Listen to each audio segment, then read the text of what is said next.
আসসালামু আলাইকুম ওরহমতুল্লাহি বারাকাতুহু। বন্ধুরা, আশা করি সবাই অনেক অনেক ভালো আছেন। আজকে আরও একটি ভিডিও নিয়ে হাজির হলাম ডালাস থেকে। আমি আমিন রহমান। আপনারা জানেনই তো, আজকাল আর ভিডিও বানাতে ইচ্ছে করে না। শুধুমাত্র একজন মানুষের ভিডিও সারাক্ষণ রাত দিন আমি দেখে যাচ্ছি অনবরত, আর ভীষণভাবে উৎসাহিত হচ্ছি যে না, এবার হয়তো বাংলাদেশে একটা পরিবর্তনের আভাস পাচ্ছি।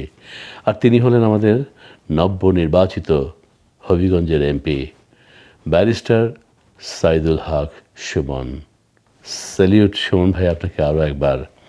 সুমন ভাইয়ের এই যে স্বচ্ছতা, এই যে তার সত্য উপস্থাপন করা, যেমন তিনি কত টাকা বেতন পান, কত টাকা সরকার থেকে বরাদ্দ পেয়েছেন তার এলাকার উন্নয়নের জন্য, সেগুলো তিনি অকপটে জনগণের সামনে নিয়ে আসছেন, যেগুলো কিনা আমরা জীবনে কেউ কোনো দিন শুনিনি এর আগে কোনো এমপি মন্ত্রীর মুখে।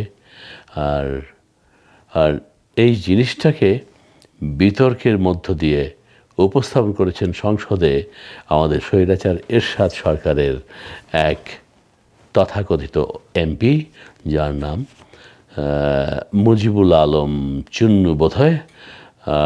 যাই হোক, তাহলে আসুন আমরা দেখি সে কি বলছে সংসদে দাঁড়িয়ে। আমাদের হাউসের একজন মাননীয় সদস্য, নামটা বলতে চাই না, তিনি ফেসবুকে কিছু বক্তব্য দিয়েছেন যে বক্তব্যটা আমরা সবাই এফেক্টেড। যেমন এক নাম্বার তিনি বলেছেন জনগণের উদ্দেশ্যে যে আপনারা কি জানেন এমপিরা কত বেতন পায়। মানে ওনার বক্তব্য ছিল যে কোনোভাবে যেন আমি ফেসবুকে না জানাই যে কে কত টাকা পায়।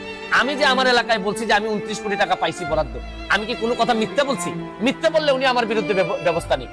আমি বলতে পারবো না, মানে আমি বরাদ্দ পাইছি এটা আমি বলতে পারবো না আমার এলাকায়, মানে কি আমি কি চুরি করতে চাই? দেন তিনি বলেছেন 3 মাসের মধ্যে আমি 28 কোটি টাকা পেয়েছি। মানে স্পিকার, এই যে 28 কোটি টাকা পেয়েছেন, এই কথাটা বলছেন, এই টাকা কি আমি পেয়েছি? আপনি মানুষ স্পিকার এমপি, আপনি কি পেয়েছেন?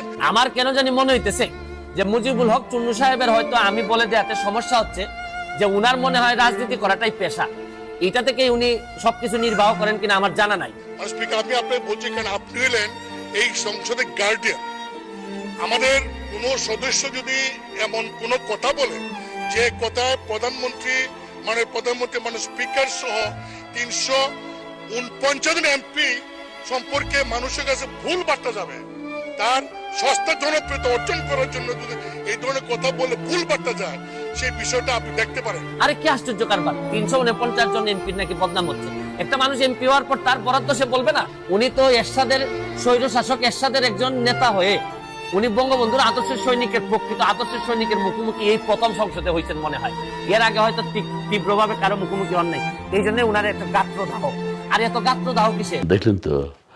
আরে ভাই চুনোপুটি চুন্নু সাহেব, আপনার মতো চুনোপুটির মুখে এইরকম একজন বাঘা বাঙালির নাম শোভা পায় না, যার জন্য আপনি তার নামটা নিতে দ্বিধাবোধ করছেন। ধন্যবাদ আপনাকে এর জন্য। কারণ এরকম বাঘা বাঙালি শত শত বছর পরে এক একজন করে জন্মগ্রহণ করে বাংলার মাটিতে। যেরকম আগে ছিলেন বাংলার বাঘ নামে খ্যাত শেরে বাংলা AKM ফজলুল হক, আর অনেক অনেক বছর পরে আজকে আমাদের সম্মুখে আমরা দেখতে পাচ্ছি নতুন বাঘা বাঙালি, বজ্রকণ্ঠে যিনি সব জায়গায় সর্বত্র দাপিয়ে বেড়াচ্ছেন দুঃশাসনের বিরুদ্ধে, প্রতিবাদ মুখর যিনি, সেই ব্যারিস্টার সাইদুল হক সুমন এমপি। ধন্যবাদ বন্ধুরা এতক্ষণ সঙ্গে থাকার জন্য। আপনারা সবাই ভালো থাকবেন এই কামনা করে আজকের মতো বিদায় নিচ্ছি ডালাস থেকে। আমি আমিন রহমান। আসসালামু আলাইকুম ওরহমতুল্লাহি ওয়া বারাকাতুহু। আল্লাহ হাফেজ।